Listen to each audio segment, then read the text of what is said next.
my name is Abby Church. This is my biggest challenge presentation, my video for the practicum for the MIT program. And so I am going to start with just identifying what I consider in my current role and even for my future role. One of the biggest challenge I face in my position is meeting the different technology needs for all of our staff. So I am a coordinator for the early childhood program and responsible for some of the trainings. And we ask all of our staff every winter to fill out a staff satisfaction survey. And one of the common feedbacks we get is that staff would just like more training with the different technology, whether it's with the tablets we use in the room, whether it's with Google or the database software we use, Child Plus, all of them, they all have different needs and they come with different experiences with those technologies.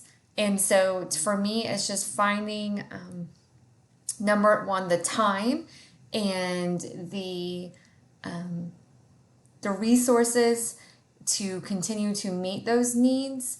Whether it's ongoing training, whether it's sending out information, and it's finding the different learning styles of all of our staff members to figure out what exactly it is we need to do on our side of it to meet those different needs. And I feel like that's something that's ongoing as technology changes or we start utilizing different technologies within our program, then it's always going to be ongoing of trying to find those needs. And so it's just trying to find a happy medium to try to make our training more intentional and effective with staff.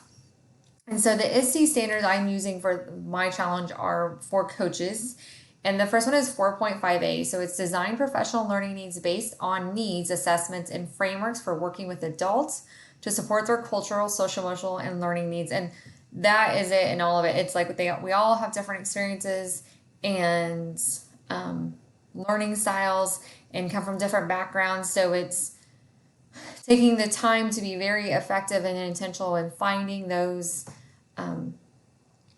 needs of our staff to help them learn and grow. And then also the 4.1C, cultivate a supportive coaching culture that encourages educators and leaders to achieve a shared vision and individual goals. And I just think that comes on our side of it is that, professional development is always a struggle, finding time, the resources, and the different needs of the staff. And so if we can just provide a more supportive framework for our staff that they feel comfortable coming to us in between those trainings, or that we're again providing more intentional training or resources for them to use, then maybe that would just create a better shared vision for the program. So the possible solutions I came up with before we even start our training, like in August, asking for feedback of staff on what they want. What technology do you need? What is your want? Sometimes you don't even know. You're new to the program, so you're not for sure. And so it's definitely taking the time to be more intentional in asking staff what their wants and needs are, because we are going to get a wide range of variety with staff. Try to incorporate more small group opportunities based on where staff are at and their needs and wants. So it's more hands-on and can be more one-on-one with staff or in small groups. So to help provide more effective learning environments.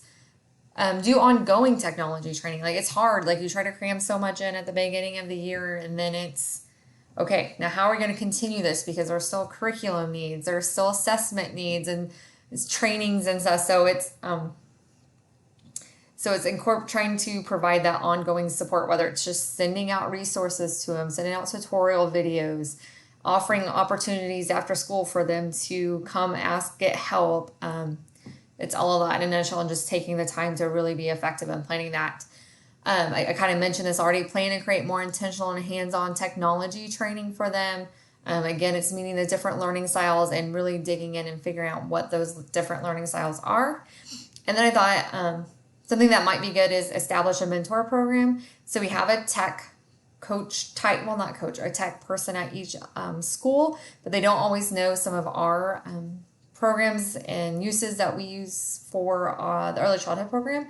So maybe establishing someone that is comfortable with technology, that's someone that we could work with at each site, and then they can be there to be advocates and